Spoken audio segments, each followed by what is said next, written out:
Hey, how's it going, everyone? Just back again with another sequence video. This one's in Exodus 23. And so it's just amazing to me, like how often that this sequence comes up. And in this instance, it's very, very explicit. And then the amazing thing about this one, it has the lead up as well, why there is a need for an end times. And it explains it perfectly and then correlates with what's going on in the world right now. Could not be any better. Exodus 23.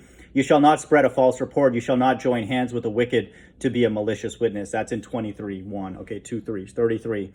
Okay, so you shall not join hands with a wicked man to be a malicious witness, which is the entire corporate structure, political structure, financial structure. Okay, so this is why we have the end times. Okay, you shall not fall in with the many to do evil, nor shall you bear witness in a lawsuit siding with the many so as to pervert justice. Okay. And so we're not supposed to just go with the popular crowd, okay, just to preserve ourselves or anything like that. Nor shall you be partial to a poor man in his lawsuit. So we have to defend the poor, okay, and nobody is, okay, but that's where God's heart is, so just know that. And then he's going to ultimately defend the poor himself. Many of them are his elect. If you meet your enemy's ox or his donkey going astray, you shall bring it back to him. If you see the donkey of one who hates you lying down under its burden, you shall refrain from leaving him with it. You shall rescue it with him. Okay. Even if you see the donkey of one who hates you. Okay. So even in the Old Testament, the laws were there, to love your enemies. Okay. So Christ is the fulfillment of that, and he lived it because people didn't get it, until now we see it. And we want him to be the leader. Verse 6, you shall not pervert the justice due to your poor in his lawsuit. Keep far from a false charge and do not kill the innocent and righteous, for I will not acquit the wicked. Okay, there's innocent and righteous people dying every day, okay, because of this system, okay, that no one cares about them. So like it says here, God will not acquit the wicked. And you shall take no bribe, for a bribe blinds the clear-sighted and subverts the cause of those who are in the right, okay? And then that leads to this system that we have because the whole world has disobeyed God's laws. And so here we are. Verse 9, you shall not oppress a sojourner. You know the heart of a sojourner, for you were sojourners in the land of Egypt. So you have to love your enemy and a stranger, okay? And so, just know that.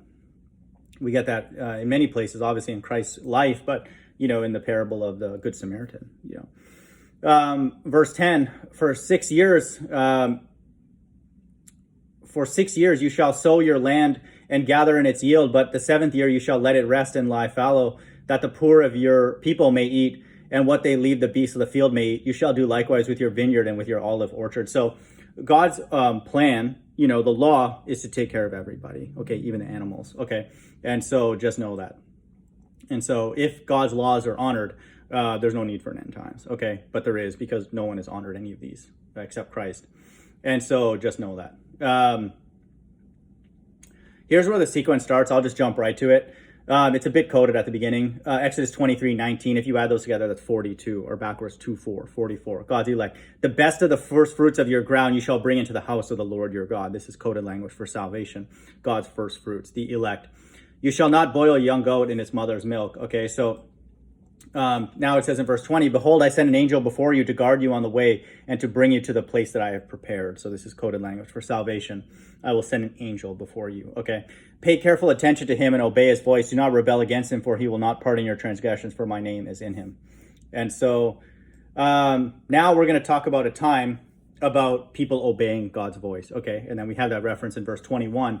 Pay careful attention to him and obey his voice. In the last days, these angels are going to be preaching the gospel, in these so-called UFOs, according to, the book of Revelation. Okay, so just know that. Verse 22, but if you carefully obey his voice and do all that I say, then I will be an enemy to your enemies and an adversary to your adversaries. And so this is a time of division, people who will listen to the gospel and then people who will not. Okay, that's in verse 22. That's going to be on earth in the last days.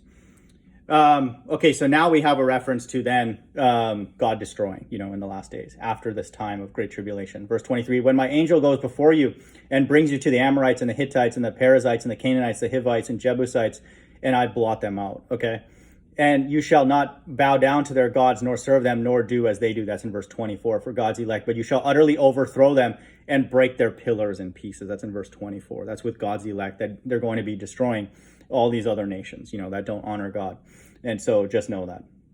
You shall serve the Lord your God, and he will bless your bread and your water, and I will take away sickness from among you. Okay. And so that's a reference to the kingdom. Okay. So even in Exodus 23, when God is giving laws, rules for his people to follow, it has a sequence of the end times. Okay, so it has coded language of the first fruits being saved. It has a time of carefully obeying God's voice, which are by these angels in the end times. And then it has a time of destruction, destroying all these heathen nations. All of them will have the mark of the beast. And then it has a reference to the kingdom. So follows perfectly. Hope everyone's doing well. Bye.